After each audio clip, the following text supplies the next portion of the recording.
Chillos. Welcome back. It's the Critic Corp. I am Toke. Here to give you guys that special review on Equalizer 3. I just went and seen it. And I would say I was, I wasn't really too impressed, man. It was kind of upsetting. Like the way they hyped it up through the trailers and showing how the Dakota Fanning and him are reuniting and shit. She wasn't even in the movie. She's only in the movie. She's only in it for half the movie. Her character was only in it for half the fucking movie. Like it was just dissatisfying, man. Like it was mid. It was mid. Like, if I was to rate it, I'd probably give it like a 6 out of 10. Probably. Like, 1 and 2 was way better than this one. This one was, I don't know. I hate to be that guy, but yeah, it didn't please me as much as the other two, first two.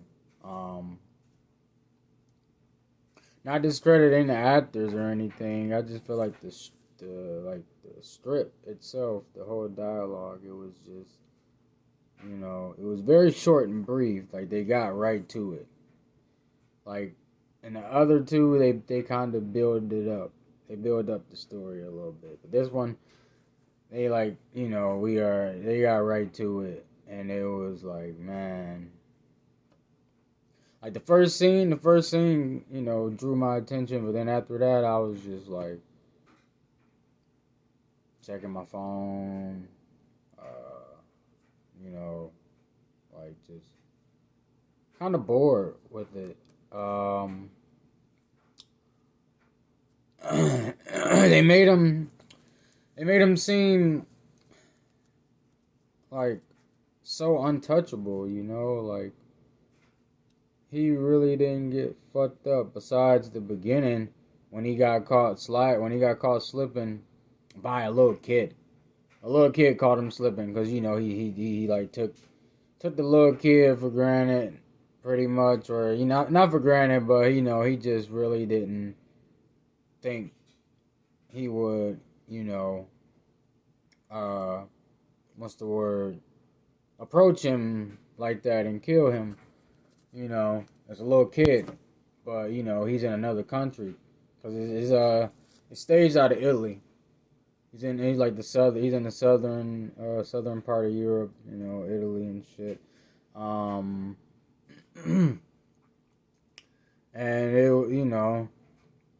he got popped in the back by the little kid. That's how it starts off, because he merged these people in this building.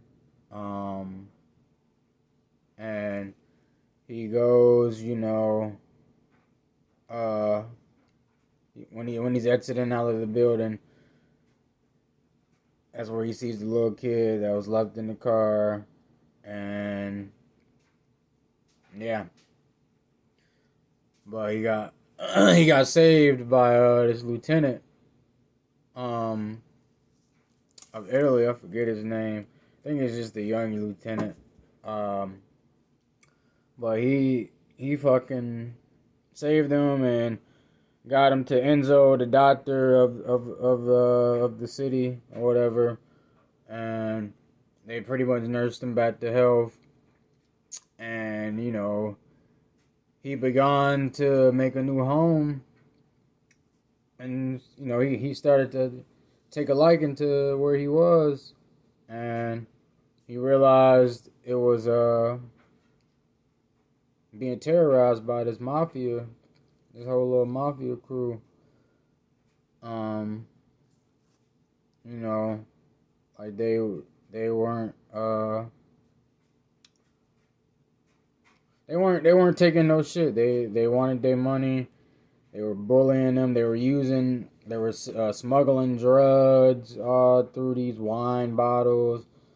Using the city to any by any means they was using the city funds and the funds off the drugs that they were smuggling and whatnot, which is like meth. It was methamphetamine and shit. Um, to support to build their empire, their enterprise and whatnot. Um, the bad dude was named Vincent. Vincent what is it? Corianta or Curianta. Yeah, Vincent Curianta. He was the bad guy, but they even made him like seem weak. Like come on now, like I get it. He's a former CIA agent and all this shit, assassin and whatnot, but even Wick had, a little bit of trouble with his fight. He didn't just straight up dub him. Like uh this man Denzel was dubbing their ass. McCall, as they called him, Robert McCall. He was dubbing their ass. He murked the brother off the first encounter. Marco, whatever. Like the brother of Vincent and whatnot. He was taking names and kicking ass left and right, and that just killed the enjoyment for me. Like I said, the first scene was cool and whatnot, but the whole movie like that, like come on, no. I get it, he's older, so he can't really be out here like that like he used to, but still, come on now. Fucking Keanu Reeves getting up there too in age. I'm sorry to keep comparing it to Wick, but like, come on now, man. Wick's still out here doing it. Keanu Reeves still out here doing it. You can do it, Denzel. Get that little gut going and start moving. Like I said, don't get me wrong. The acting was good. It was just the dialogue, the whole plot of it was just watered down.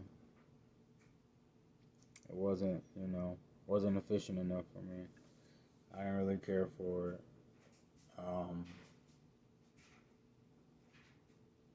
And then the way they set it up, or the way they made it seem like it could be another one possibly.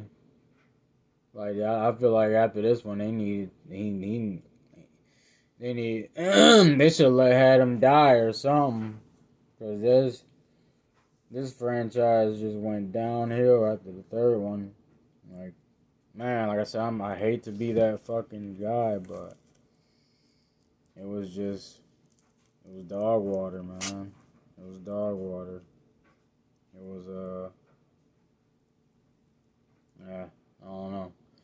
And the fact that he did all that shit just to get this dude's pension back, and wasn't even like where it could be. He was just out there on a hunt, aimlessly hunting, aimlessly looking for this dude's pension that got stolen that he knew back in Boston, Massachusetts and shit. Like, come on now, he barely knew the dude. You just gave him a ride once. I get it. His role was supposed to portray like that guy, nice guy that just saved everyone, Captain Saberho, but I don't know, man. It was alright. Like I said, it was mid. It was only an hour and about 49 minutes. Pretty much 2 hours. Almost. But yeah. It was very short and brief. Not really descriptive. Like I said, he just got right. They got right to it. They got right to it with the movie.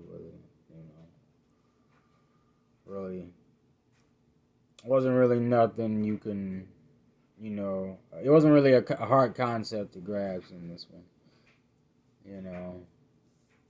It was what it was.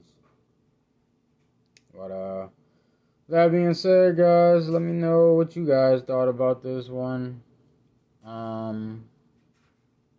Leave some comments, like and subscribe, support the fucking corp, and yeah, I'll be back soon with another recording.